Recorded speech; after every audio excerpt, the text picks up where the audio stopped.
پہاڑ اور گلہری علامہ اقبال کی ایک بہت ہی خوبصورت نظم ہے، جس میں بچوں کو یہ سمجھایا گیا ہے کہ دنیا میں کوئی چیز نکمی اور بری نہیں ہوتی۔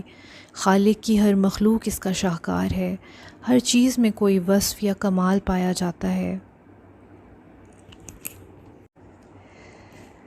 کوئی پہاڑ یہ کہتا تھا ایک گلہری سے، تجھے ہو شرم تو پانی میں جا کے ڈوب مرے۔ ذرا سی چیز ہے اس پر غرور کیا کہنا، یہ عقل اور یہ سمجھ یہ شعور کیا کہنا۔ خدا کی شان ہے ناچیز چیز بن بیٹھیں، جو بے شعور ہوں یوں باتمیز بن بیٹھیں۔ تیری بساط ہے کیا میری شان کے آگے، زمیں ہے پست میری آن بان کے آگے۔ جو بات مجھ میں ہے تجھ کو وہ ہے نصیب کہاں، بھلا پہاڑ کہاں جانور غریب کہاں۔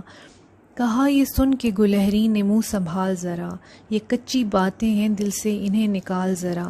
جو میں بڑی نہیں تیری طرح تو کیا پرواہ، نہیں ہے تو بھی تو آخر میری طرح چھوٹا۔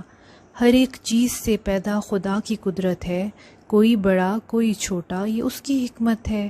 بڑا جہاں میں تجھ کو بنا دیا اس نے، مجھے درخت پر چڑھنا سکھا دیا اس نے۔